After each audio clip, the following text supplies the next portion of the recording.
Oui, quand on regarde un ciel étoilé, ben on se dit, mais alors, est-ce qu'il y a d'autres intelligences ailleurs qu'ici, ailleurs que sur Terre? C'est une question qu'on se pose. Et puis des intelligences supérieures, oui, mais pourquoi faire? À quoi ça va nous servir? Quel est l'intérêt? Moi, ça m'intéresserait, moi, pour refaire le mur de mon jardin, parce que je ne suis pas capable de monter un mur. À chaque fois, il est penché. Mais eux, ils savent peut-être. Remarquez, il y a des humains qui savent. Mais là, les extraterrestres, s'ils sont vraiment supérieurs à nous, ils sont capables de nous éclairer, de résoudre des problèmes qui sont autrement plus complexes qu'un mur. Fabriquer par exemple du plomb en or, ça peut être intéressant. Mais on va dire que c'est encore matériel. Il y a des choses encore beaucoup plus passionnantes que ça. Par exemple, comment voyager entre les étoiles, entre les galaxies. Ah, ça c'est passionnant. Probablement qu'ils savent le faire. Si ce sont des civilisations beaucoup plus évoluées que la nôtre. On peut imaginer, nous, notre civilisation telle qu'elle est aujourd'hui, mais dans 1 million d'années. Peut-être qu'on aura disparu, mais peut-être qu'on aura évolué, qu'on aura développé une connaissance incroyable qu'on est loin d'imaginer actuellement. Or, ces extraterrestres, peut-être qu'ils ont atteint ce niveau-là. Et donc, ils pourraient nous éclairer sur certaines choses. Par exemple, nous rendre immortels, pourquoi pas? Nous permettre de comprendre d'où on vient, qui on est, où on va, ce qu'on devient, et ce que c'est que ce monde qui nous entoure. Ils ont probablement la réponse. Donc c'est pour cette raison que ce serait intéressant de les rencontrer. Ces extraterrestres, eh bien, ils ont probablement résolu le problème de l'énergie gratuite et illimitée et super puissante. Probablement. Donc ce qui fait que pour nous, eh bien, ça nous éviterait toutes les guerres. Parce que quand on se bat, finalement, c'est pourquoi? C'est une question d'énergie. Une question de pouvoir, d'énergie. À partir du moment où il y a de l'énergie gratuite et limitée, on n'a plus besoin de se battre, c'est fini. Peut-être que les extraterrestres sont capables de voyager dans le temps, dans le futur, mais aussi dans le passé. Voyager dans le passé, c'est intéressant, pour retrouver les criminels, par exemple. Rencontrer les extraterrestres, des intelligences supérieures à la nôtre, ce serait aussi peut-être la possibilité de rejoindre le cerveau cosmique. Le cerveau cosmique, c'est l'ensemble de toutes les intelligences de l'univers qui sont regroupées entre elles, connectées entre elles. Alors, un cerveau cosmique, ça doit faire un truc extraordinaire, un boom incroyable. Déjà, nous, notre petit cerveau, c'est déjà une merveille de l'univers. Et l'ensemble des cerveaux de tous les humains connectés par Internet, par tous les systèmes de communication, c'est pareil, ça nous fait une connaissance, la connaissance de l'humanité, elle est déjà immense. Mais si nous connectons ensemble toutes les intelligences de l'univers extraterrestre, mais ça fait quoi? Ça fait un truc mais explosif, extraordinaire. On ne peut pas imaginer la connaissance qu'on peut développer, tous ensemble. Il ne faut pas oublier qu'il y a des milliards de galaxies. Des milliards.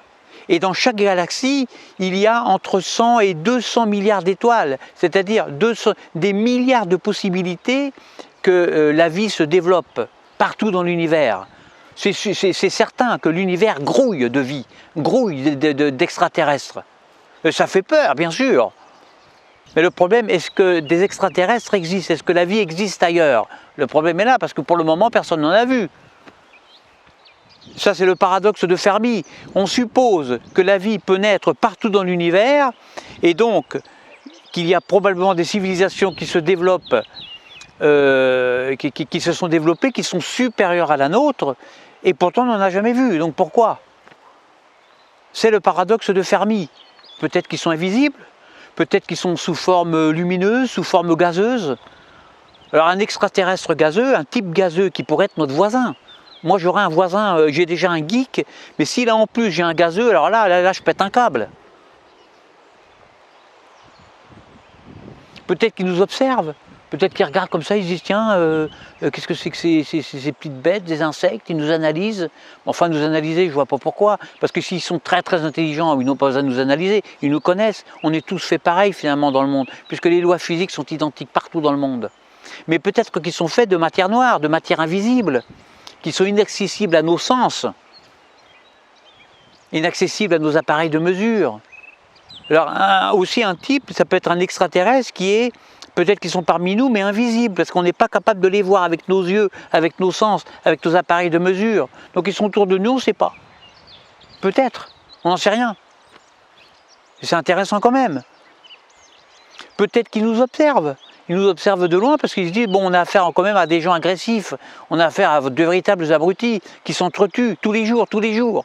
Ils massacrent tout le monde. Le problème est que si nous leur apportons notre connaissance, c'est ce qu'ils se disent peut-être, eh bien ils vont tout faire exploser, ils vont tout faire péter. Donc on va attendre qu'ils évoluent, qu'ils atteignent notre niveau, puis là on leur apportera notre connaissance. Quand les humains seront sages. Peut-être, on n'en sait rien. Ce sont des hypothèses. Peut-être qu'on est en fait tout seul aussi dans l'univers. Peut-être. Il n'y a personne, on est tout seul. Ça c'est angoissant. Mais ça m'étonnerait quand même. Quand on voit que sur Mars, il y a des éléments qui sont propres à la vie, il y a de grandes chances qu'il y ait des extraterrestres partout, la vie partout. Moi, à mon avis, la vie foisonne dans l'univers. Bien sûr, la vie foisonne dans l'univers. Quand on sait que dans une galaxie, il y a à peu près entre 100 et 200 milliards d'étoiles, c'est-à-dire 200 milliards de possibilités d'avoir la vie, comme nous. Une civilisation comme la nôtre, mais beaucoup en plus évoluée, bien sûr, ou en moins évoluée. Et d'autre part, des galaxies, il y en a entre 200 et peut-être 2000 milliards dans tout l'univers, d'après les dernières observations. C'est quand même... il y a de grandes chances qu'il y ait de la vie partout. Il est possible aussi que notre forme d'intelligence orientée vers la technologie nous mènerait directement à notre autodestruction. Ça, c'est possible. Une guerre nucléaire, par exemple, ou alors une catastrophe chimique qui détruirait notre humanité. Donc notre intelligence, en fait, n'est pas la bonne pour qu'elle puisse se développer. C'est ce qui expliquerait que des intelligences comme la nôtre ne peuvent pas se développer. C'est pas possible. Peut-être. Peut-être que les extraterrestres nous observent pour nous manger. Ils nous élèvent comme nous on fait avec les vaches, avec nos animaux domestiques. Ils nous observent, ils nous étudient, mais ça je n'y crois pas trop. Pour nous exploiter, pourquoi faire? Parce que s'ils sont capables de faire des milliards de kilomètres de distance, bon, ils ont probablement résolu leur problème de l'énergie. Donc non, moi je n'y crois pas à ça. Peut-être que les civilisations extraterrestres sont tellement éloignées les unes des autres, eh bien, elles n'ont pas encore pu se rencontrer, il faut encore attendre. Alors moi j'ai une réponse qui expliquerait que nous n'avons jamais vu d'extraterrestres, qu'on ne les voit pas. Et cette réponse, je vais vous la donner dans une autre vidéo parce que c'est assez complexe à expliquer. Et puis, il faudrait savoir si les gens sont intéressés par cette question, à savoir est-ce qu'il y a d'autres intelligences ailleurs que sur Terre. C'est passionnant, la plupart des gens ne se posent pas cette question. Bon, ils sont là, ils consomment, ils mangent, ils sont comme les animaux, ils n'ont pas de cerveau suffisamment évolué pour se poser ce genre de questions.